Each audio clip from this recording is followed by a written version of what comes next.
आणि खरं म्हणजे अतिशय मोठं मॅन्डेट आणि हे अधिवेशन आपलं नागपूरमध्ये होतंय. नागपूरकर मुख्यमंत्री देवेंद्रजींचं मी अभिनंदन करतो, त्यांनाही शुभेच्छा देतो. खरं म्हणजे सगळ्यात कमी वयाचे असताना तुम्ही महापौर झाले ना, 27व्या वर्षी 27 वर्षी महापौर झाले आणि 44व्या वर्षी मुख्यमंत्री झाले आणि ते आता तिसऱ्यांदा मुख्यमंत्री झाले. त्यांचं मी अभिनंदन करतो. पुन्हा येईन पुन्हा येईन म्हणाले. काही लोकांनी त्यांची टिंगल केली, पण ते पुन्हा आले आणि म्हणून मी त्यांचं मनापासून अभिनंदन नागपूरमध्ये करतो. यापूर्वी केलेलं आहे. पुन्हा अभिनंदन. खरं म्हणजे आमच्या महायुतीची एक नवीन इनिंग सुरू झालेली आहे. प्लेयर तेच आहेत, विरोधी पक्ष तोच आहे, मॅच नवीन आहे. आणि म्हणून खऱ्या अर्थाने आम्ही गेले 2.5 वर्ष टीम म्हणून काम केलं. मी मुख्यमंत्री म्हणून काम केलं. माझ्यासोबत देवेंद्रजी, अजितदादा.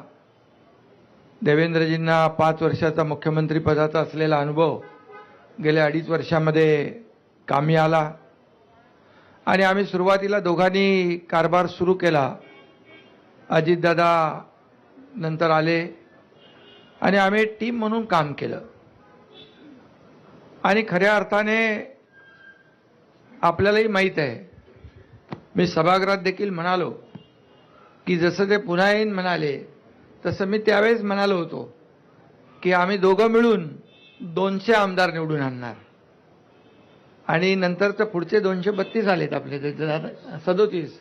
मग ते अजितदादा आल्यामुळे आपलं बोनस. आणि म्हणून आम्ही जे म्हणालो ते जनतेने देखील आमच्यावर विश्वास टाकला आणि लँडस्लाईड मॅन्डेट आम्हाला मिळालं. त्यामुळे आमची आता जबाबदारी वाढलेली आहे. जनतेच्या प्रती आम्ही उत्तरदायित्व आहोत. आणि खरं म्हणजे विदर्भामध्ये हे अधिवेशन होतंय आणि विदर्भाला देखील आम्ही 2.5 वर्षामध्ये न्याय देण्यासाठी अनेक निर्णय घेतले. आणि आमचं मिशन एकच आहे की मिशन समृद्ध महाराष्ट्र. संपूर्ण गेल्या 2.5 वर्षामध्ये आपण पाहिलं की महाविकास आघाडीने जी थांबवलेली विकास कामं ती आम्ही त्याला गती दिली.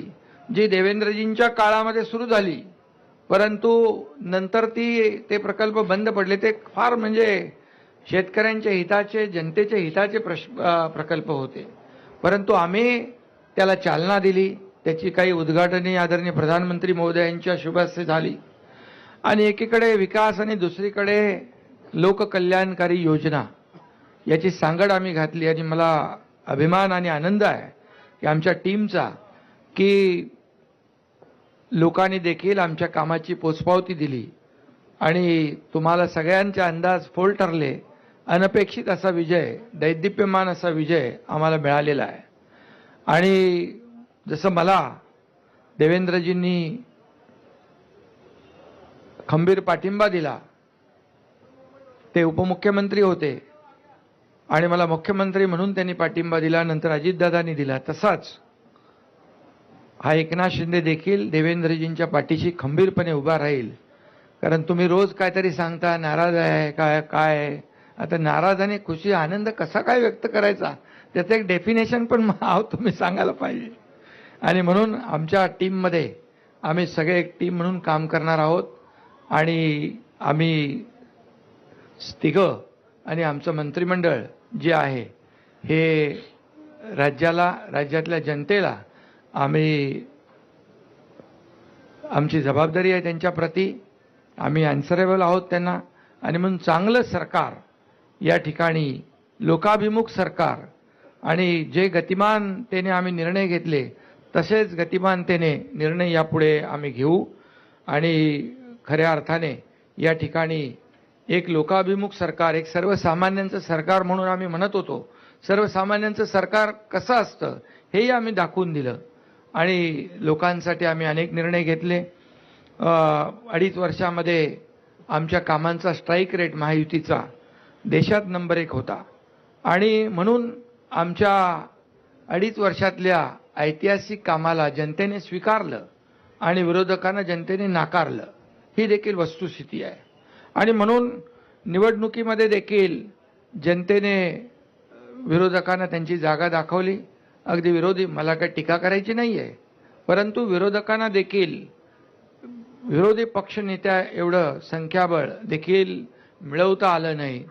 ही देखील वस्तुस्थिती आहे. कारण आपल्याला माहीत आहे की लोकसभेच्या निकालानंतर त्यांनी मंत्रिमंडळ तयार करून टाकलं होतं. मंत्री कुणाला, मुख्यमंत्री कोण, काय सगळं. परंतु जनतेने दाखवून दिलं की खऱ्या अर्थाने जे काम करणारे लोक आहेत त्यांच्या मागे जनता उभी राहिली आणि आज 2.5 वर्षामध्ये जे काम केलं त्याची फलश्रुती, त्याचा परिपाक आज आपण पाहतोय. आणि चहापानासाठी अजितदादा मगाशी म्हणाले विरोधी पक्षाची परंपरा आहे बहिष्कार घालण्याची. आम्ही त्यांना आमंत्रित केलं होतं, आम्हाला वाटलं येतील, परंतु जनतेनेच विरोधी पक्षावर बहिष्कार घातला आणि त्यामुळे एवढी लँडस्लाईड विक्ट्री मिळाली. आणि म्हणून खरं तर आज त्याच्यावर जास्ती काय मी बोलत नाही, परंतु सुदृढ लोकशाहीचं जे काही आपण संकेत म्हणतो, सत्ताधारी पक्ष आणि विरोधी पक्ष जरी ते संख्याबळाने कमी असले तरी सुद्धा विरोधी पक्ष म्हणून आम्ही तिघही आणि आमचं महायुती सरकार कुठेही त्यांना कमी लेखणार नाही. त्यांनी आम्हाला 2.5 वर्षामध्ये हलक्यात घेतलं आणि आरोपावर आरोप, आरोपावर आरोप, आरोपावर आरोप 2.5 वर्ष केले.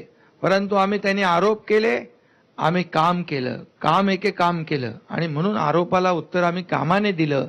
आणि म्हणून त्यांनी आम्हाला हलक्यात घेतलं म्हणून त्यांची ही गत झाली. त्यांना आम्ही काय हलक्यात घेणार नाही. आम्ही त्यांचा मान सन्मान नक्की ठेवू. आता त्यांनी सकारात्मक राजकारण केलं पाहिजे.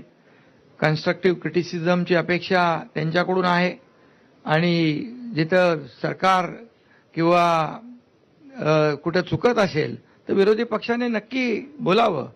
परंतु या ठिकाणी विरोधाला केवळ विरोध न करता सरकारच्या चांगल्या कामामध्ये, अधिवेशनामध्ये आपण भाग घेतला पाहिजे सगळ्यांनी.